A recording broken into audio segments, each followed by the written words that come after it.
게임 체인저 원포인트 서버 정관장의 신은지가 팀 최다 연승인 8연승을 견인하는 역할을 했다. 한국 B리그 여자 배구 3라운드 마지막 경기이며 2024년 마지막 게임이자 세트 득실률에서 약간 앞서지만 승점이나 승패가 똑같이 11승 6패로 3, 4위를 유지하고 있는 두 팀이었다.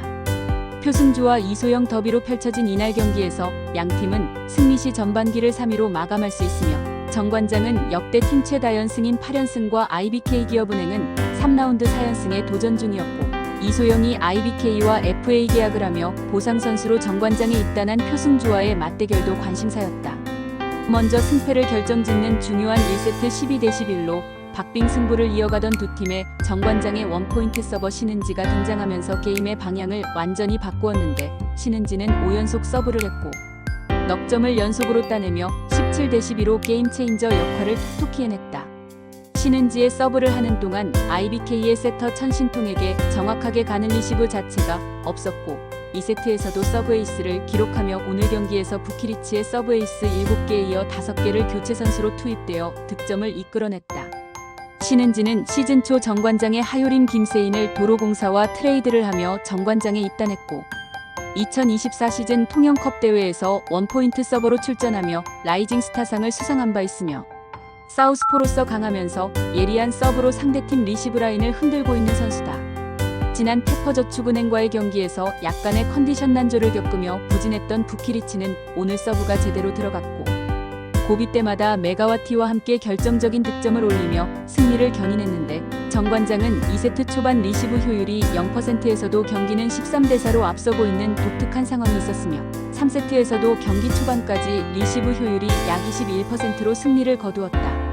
정관장은 시즌 내내 리시브에 문제를 가지고 있었지만 특이하게 리시브가 안 되는 관계로 2단 연결 연습이 많이 되었는지 이제는 2단 연결을 매우 자연스럽고 정확하게 메가와티와 부키리치에게 올라가고 그것을 여지없이 정관장의 쌍포가 오픈 공격 상황에서 해결을 한다. 메가와티는 60% 가까운 공격 성공률과 54%의 팀 공격 성공률로 IBK 기업은행을 3대0으로 가볍게 따돌리며 박빙의 전반기 3위 결정전을 싱겁게 끝냈고 제2의 문정원이라고 불러도 전혀 어색하지 않는 원포인트 서버 신은지가 터트린 1세트의 5연속 서브가 승리의 키포인트라고 할 수 있겠다.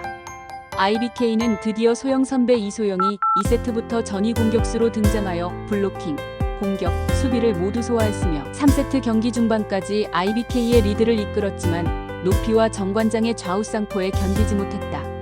이소영은 지난해 후반기부터 가세하면서 정관장은 후반기 돌풍을 일으키며 플레이오프까지 진출시켰으며 이번 시즌 후반기에 IBK의 돌풍을 이끌 수 있을지 부상 중인 어깨는 괜찮을지 아직은 의문인 것 같다.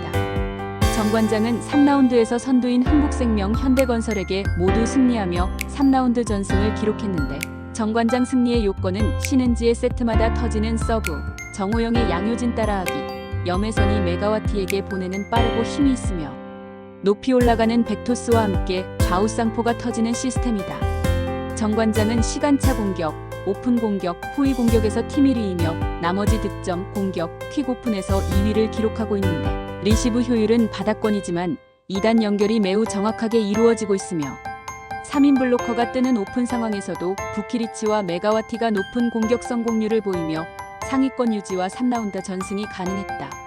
이날 경기 승리로 특별한 부상만 없다면 정관장은 작년 플레이오프에 이어 올해는 우승까지 바라볼 수 있을 듯하다.